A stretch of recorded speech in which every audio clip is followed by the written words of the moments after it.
Welcome to Khyati connects. నేను విద్య. ఆంధ్రప్రదేశ్ మాజీ మంత్రి వైఎస్ఆర్సీపీ సీనియర్ నేత జోగి రమేష్ కుటుంబంలో చెలరేగిన వివాదం ఇప్పుడు రాష్ట్ర వ్యాప్తంగా తీవ్ర సంచలనం రేపుతోంది. జోగి రమేష్ కుమారుడు రాజీవ్ భార్య మేఘన మీడియా ముందుకు వచ్చి అత్తమామలు భర్తపై అత్యంత తీవ్రమైన ఆరోపణలు గుప్పించారు. పెళ్లి చూపుల సమయంలో హిందూ దేవుళ్ల ఫోటోలు పెట్టి నమ్మించారని, తీరా పెళ్లయ్యాక తమ మతంలోకి మారాలంటూ తీవ్రంగా వేధించారని ఆవేదన వ్యక్తం చేశారు. తన మతాన్ని కించపరిచారని, అదనపు కట్నం కోసం శారీరకంగా మానసికంగా హింసించారని ఎఫ్ఐఆర్ లో పేర్కొన్నట్లు వెల్లడించారు. అయితే తన గొంతు నొక్కేందుకు ప్రత్యర్థులే కుటుంబ వివాదాన్ని రాజకీయంగా వాడుకుంటున్నారని జోగి రమేష్ తిప్పికొట్టారు. అసలు ఈ వివాదం వెనుక ఉన్న వాస్తవాలేంటి? వ్యక్తిగత విషయాలు రాజకీయ రంగు పులుముకుని బజారున పడ్డాయా? అసలు రాజకీయాలు ఎందుకు ఇలా వ్యక్తిగత విషయాలతో రాజకీయాలు చేస్తున్నాయి అనేది ఇప్పుడు చూద్దాం.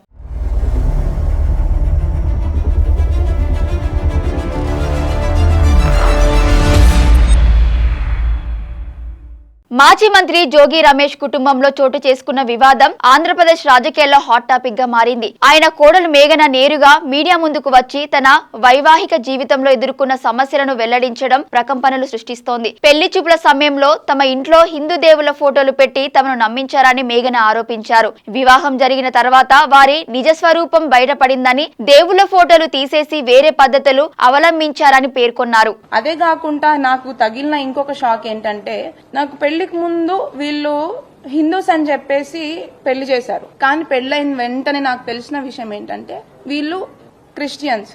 వాళ్ళు లోపల ఎట్లాంటి హిందువులకి సంబంధించిన పూజలు గాని, హిందూ కార్యక్రమాలు గాని, అంటే బయట పబ్లిక్ లో మరి ఏం చేస్తున్నారు, ఏం పూజలు చేస్తున్నారు, ఎక్కడికి వెళ్తున్నారు అనేది నాకు సంబంధం లేదు. నేను ఇంటి కోడల్ని, ఇంట్లో ఏమైతే ఫాలో అవుతున్నారో వాటిని నేను పరిగణనలోకి తీసుకుంటాను.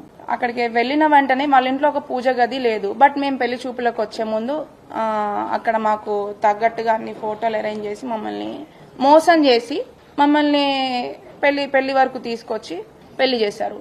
అది ఇవి ఇప్పుడు అబ్బాయితో ఒకటైతే, సెకండ్ వచ్చేసి క్రిస్టియన్స్ అని చెప్పేసి తెలియకుండానే పెళ్లి చేసి, నేను క్రిస్టియానిటీ ఫాలో అవటం అనేది నేను తప్పుగా పరిగణించట్లేదండి. ఎవరి దేవుని వాళ్ళు రెస్పెక్ట్ చేస్తారు. బట్ చెప్పకుండా పెళ్లి చేసి మోసం చేసిందే కాక బలవంతం చేయడం అనేది ఇంకొక తప్పు.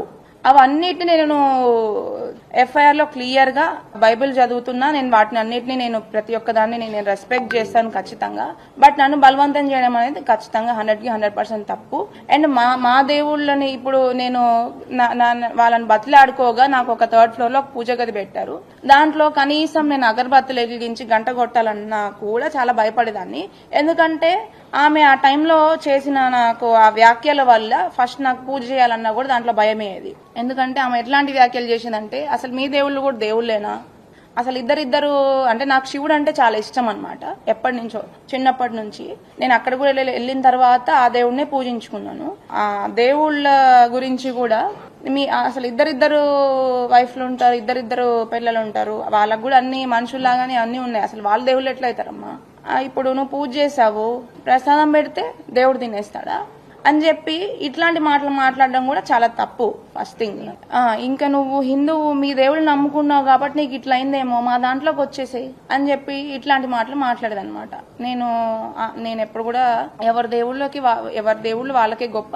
నేను మీ దేవుడిని రెస్పెక్ట్ చేస్తాను, మీరు మా దేవుడిని కూడా అంతే రెస్పెక్ట్ చేయాలని చెప్పి నేను అనుకునేదాన్ని. వారు ఏ మతం పాటించినా తమకు అభ్యంతరం లేదని, కానీ తమ మతాన్ని తక్కువ చేసి మాట్లాడారని మేఘన ఆవేదన వ్యక్తం చేశారు. తమ మతంలోకి రావాలంటూ తీవ్ర ఒత్తిడి తెచ్చారని, అందుకే పోలీసులకు ఇచ్చిన ఎఫ్ఐఆర్ లో ఈ అంశాన్ని చేర్చారని స్పష్టం చేశారు. పెళ్లైన కొద్ది రోజుల నుంచే అదనపు కట్నం కోసం భర్త రాజీవ్ అత్తమామలు శారీరకంగా మానసికంగా వేధించారని మేఘన ఆరోపించారు. పెద్దల సమక్షంలో పంచాయతీలు పెట్టినా వేధింపులు ఆగకపోవడంతో ప్రాణభయంతో పోలీసులను ఆశ్రయించాల్సి వచ్చిందన్నారు. మేఘన ఇచ్చిన ఫిర్యాదు మేరకు ఇబ్రహీంపట్నం పోలీసులు జోగి రమేష్, ఆయన భార్య శకుంతల, కుమారుడు రాజీవ్ సహా కుటుంబంలోని 11 మందిపై భారతీయ న్యాయ సంహిత మరియు వరకట్న నిషేధిత చట్టం కింద కేసులు నమోదు చేసి విచారణ ప్రారంభించారు. ఈ ఆరోపణలను మాజీ మంత్రి జోగి రమేష్ తీవ్రంగా ఖండించారు. రాజకీయంగా తనను ఎదుర్కోలేక తన గొంతు నొక్కేందుకు అధికార టీడీపీ నాయకులే కుటుంబ వివాదాన్ని వాడుకుంటూ తప్పుడు ప్రచారం చేస్తున్నారని మండిపడ్డారు. ఇరు ఇరు వర్గాల మధ్య సాగిన సంభాషణల పేరుతో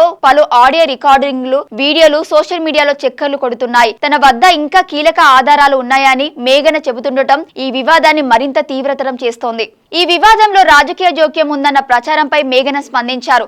తనకు రక్షణ కల్పించి న్యాయం చేయాలని కోరడానికే స్థానిక ప్రజాప్రతినిధిని కలిశానని, ఇందులో ఎలాంటి రాజకీయ దురుద్దేశం లేదని వివరణ ఇచ్చారు. కుటుంబంలో సామరస్యంగా లేదా కోర్టు పరిధిలో పరిష్కరించుకోవాల్సిన వైవాహిక వివాదాలు రాజకీయ కక్ష సాధింపులకు, పరస్పర ఆరోపణలకు వేదికగా మారి బజారున పడటంపై సమాజంలో విస్తృత చర్చ జరుగుతోంది. మేఘన చేసిన ఆరోపణల్లో ఎంతవరకు వాస్తవం ఉంది, జోగి రమేష్ చెబుతున్న రాజకీయ కుట్ర కోణం ఎంత అనేది పోలీసుల నిష్పాక్షిక విచారణ, న్యాయస్థానాల తుది తీర్పు ద్వారానే తేలాల్సి ఉంది. Thank you for watching Khyati connects.